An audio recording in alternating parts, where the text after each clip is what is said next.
barang siapa yang dia selamatkan dari neraka dimasukkan ke surga, itu kata Allah faqad faza, itu yang dikatakan orang yang betul-betul sukses. Sebaliknya yang dikatakan orang yang bangkrut kata Allah, innal khasirin alladzina khasiru anfusahum wa ahlihim yaumal qiyamah, orang yang bangkrut adalah orang yang mereka merugikan diri dan keluarganya kelak dari kiamat. Ada satu hadis yang mungkin bisa kita jadikan renungan semuanya. Di dunia gambarannya Masya Allah, kata Nabi, yu'ta yaumal qiyamati bi an'ami ahli dunia, besok dari kiamat kelak akan dihadirkan seorang yang paling nikmat dalam urusan dunianya, ya paling bukan hanya se-Madiun, bukan hanya se-Jawa Timur, bukan hanya se-Indonesia, bahkan ya ini bi an'ami ahli dunia, tapi min ahli nar, dia termasuk penduduk neraka. Kemudian fayus bagosofwatan finnar, dicelupkan sekali ke neraka. Kenikmatan yang mungkin ratusan tahun yang dia nikmat dari lahir sampai mati ibaratnya, begitu sekali dia dicelupkan ke neraka, apa kata Allah, hal ra'aita hal mara alaika naiman qat, wahai hambaku, apakah anda pernah merasakan kenikmatan walaupun hanya sesaat? Apa jawabannya? Wallahi la ya Rob, demi Allah sama sekali tidak ya Rob. Sehingga kalau hanya sukses dunia kemudian bangkrut di akhirat, ya nasibnya seperti yang tadi Nabi katakan, atau kalau Allah katakan numatti'uhum qalilan thumma nattaruhum ila adabin qalil, kami berikan kesempatan menikmati dunia yang sebentar, tapi kemudian kami lemparkan dia ke adab yang sangat keras. Itu sekilas gambaran sukses, mungkin gitu Mas. Bahwa puncaknya kita ketahui kita sukses di dunia adalah nanti ya, kalau di akhiratnya kita sudah masuk surga, oh berarti dunia kita ternyata sukses gitu ya, ternyata patokannya seperti itu. Iya, karena kalau dunia sukses tapi nyemplung jahanam, itu nggak bisa, dunianya pakai untuk tebusan nggak bisa. Berarti bisa dibilang kita semua ini di dunia bisa dibilang kita tuh orang bukan yang sukses ya. Kita nggak tahu nih kita belum sukses. tahu, belum ada orang yang sukses. Iya. Belum. Ya kalau dibilang sukses dalam pandangan sekilas. Ya. Ya.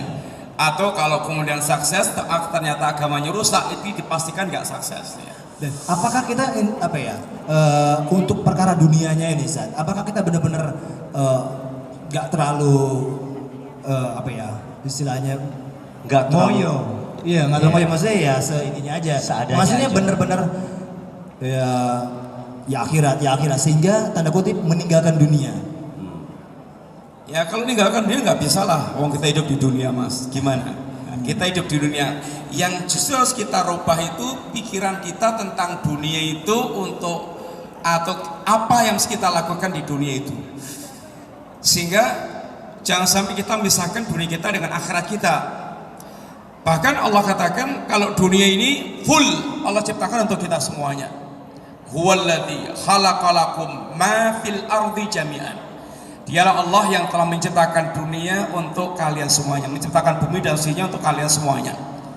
Boleh kita menikmati semua yang ada di dunia sekarang ini, mengelola, memakmurkan, menikmati, tapi kan pertanyaannya untuk apa dunia yang kita kemudian pegang sekarang ini itu?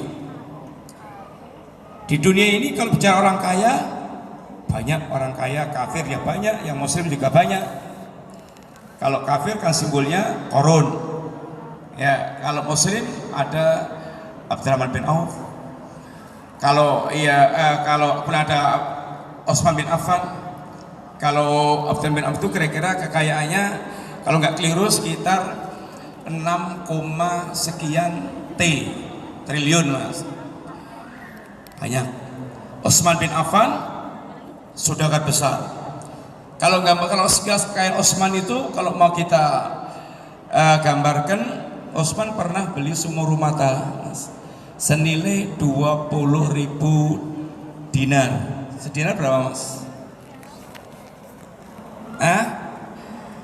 4, sekian gram emas kira-kira. Sekarang emasnya harganya berapa? Dianggap 1 juta gitu ya Mas. 1 juta kali 4 juta. Ping 20.000 berapa? Berapa? 20.000 kali 4 juta. Pernah Suki? Ayo berapa ini? Bakul pasar. 4 kali berapa? Harusnya pakai ping-pingan, nggak pakai ping-pingan. Langsung diawang gitu aja. Berapa? 20.000 kali 4 juta. Oh iya. Hah? 80 miliar. Betul nggak? Iya. Betul. Iya, iya. Itu untuk sumur rumah tangga yang dikuasai Yahudi kemudian digratiskan untuk kaum muslimin. Yang kedua, Utsman bin Affan itu pernah bawa barang dagangan di atas 1.000 unta. Banyak nggak mas? Banyak banget. Kalau dijejer dari gor sini 1.000 unta itu nggak tahu berapa jauh. Itu semua barang dagangan di atas 1.000 unta itu semuanya dijual kepada Allah alias digratiskan kepada kaum muslimin. Kalau dinilai dia barang dagang ini nggak tahu berapa di atas 1.000 unta itu, tapi yang jelas banyak. Yang ketiga, untuk menggambarkan sekilas saja harta Utsman, perang Tabuk. Perang Tabuk itu kalau Bapak sekalian pernah umroh, Tabuk itu antara Madinah dengan Tabuk itu jaraknya kira-kira 900, kalau pernah istilah niti jejak sirah itu sekitar kira-kira jaraknya itu 700 kilometer. 700 kilometer. Sini Jakarta berapa mas? Dari sini ke Solo aja 130 kilometer ya. Jogja Jakarta. Jogja Jakarta berapa ya? Sekitar 500 kilo atau 450 kilo. Iya, 450 kilo berarti kira-kira 1,5 Jogja Jakarta. Itu artinya semakin panjang jaraknya, semakin jauh jaraknya, pengeluarannya semakin banyak, biayanya semakin besar. Utsman nyumbang sekitar 1/3 biaya perang ditanggung oleh Utsman. Intinya sekedar gambarkan, harta Utsman banyak banget, sangat banyak. Kalau kita cari ulama, ada ulama yang kaya raya, namanya Al-Imam Ibnul Mubarak. Beliau biasa ngafil ustadz atau menjamin hidupnya ustadz, santri, melunasi hutangnya orang, pernah mengajikan orang sak kampungnya, gaji PP gratis sak oleh-olehnya.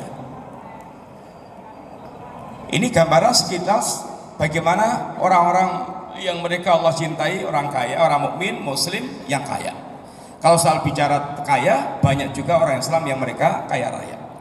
Bicara jadi penguasa, ya simbolnya kalau kafir ya Fir'aun, kalau muslim ada Raja Sulaiman dan yang lain-lainnya.